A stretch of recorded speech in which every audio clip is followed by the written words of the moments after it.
frère, le directeur du musée aéronautique et spatial Safran. Alors ce musée, il a été ouvert en 1989. C'est le plus grand musée des moteurs d'aviation au monde. Et on a une particularité dans le groupe Safran, c'est d'être le premier motoriste le plus ancien, puisque notre histoire a commencé en 1905. Et donc on a commencé par la fabrication de moteurs à piston, des turboréacteurs, également de motocyclettes qu'on a fabriquées pendant 40 ans, mais aussi des moteurs de fusée et des moteurs de satellites. Donc vous pouvez voir ici, d'ailleurs dans cette salle, les moteurs Viking qui ont équipé les fusées Ariane 1 à 4 et la dernière génération ici avec le moteur Vulcain qui équipe la fusée Ariane 5. Et donc notre musée est ouvert au public tous les mercredis, les deuxièmes et derniers samedis du mois. L'entrée est libre et gratuite, on a à peu près 23 000 visiteurs par an.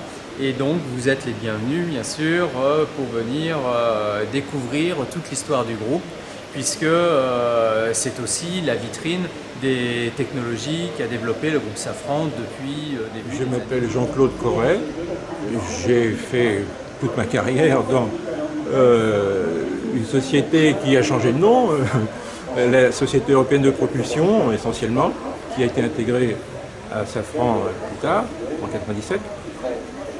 Et j'ai été essentiellement chef de programme de propulsion satellite, dont le programme SPOT, qui est un programme bien connu grâce aux images formidables qu'on a pu obtenir. Vous êtes ici dans la salle de la propulsion satellite.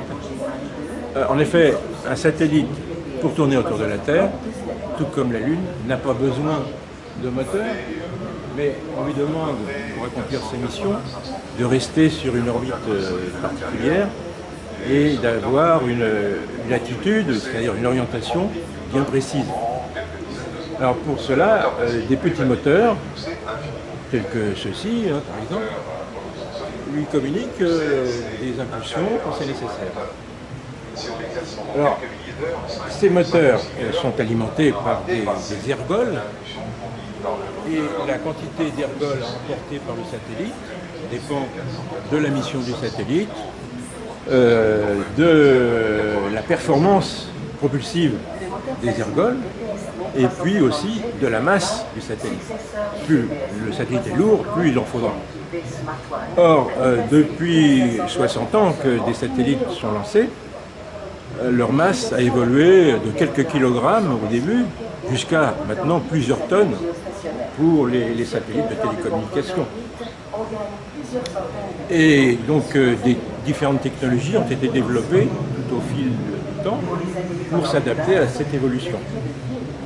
Alors, d'abord, essentiellement, la propulsion à hydrazine utilise des petits moteurs comme ceux-ci, dont la poussée est quelques centaines de grammes, disons quelques kilogrammes. Et cette technologie utilise la propriété de l'hydrazine, qui est un liquide, de se décomposer sur un catalyseur. Ensuite, une autre technologie est apparue, la technologie biliquide, qui s'apparente à la propulsion utilisée sur les gros lanceurs. C'est-à-dire deux liquides se rencontrent et produisent des gaz chauds. Et puis, depuis quelques années maintenant, est de plus en plus utilisée la propulsion électrique qui, grâce à des performances bien supérieures, la performance se caractérise par la vitesse d'éjection. Bon, la vitesse d'éjection de la propulsion chimique, c'est de l'ordre de 3 km par seconde. La vitesse d'éjection qu'on obtient avec la propulsion électrique est de 15 à 20 km par seconde. Et donc, ça permet d'emporter beaucoup moins d'ergols. Et la propulsion électrique, maintenant, permet de diviser par deux la masse d'un gros satellite de télécommunication au lancement. Un satellite qui faisait 6 tonnes ne fera plus que 3 tonnes au lancement. D'où la possibilité d'en mettre deux au lieu d'un sous la coiffe, ou d'accroître la charge utile du satellite.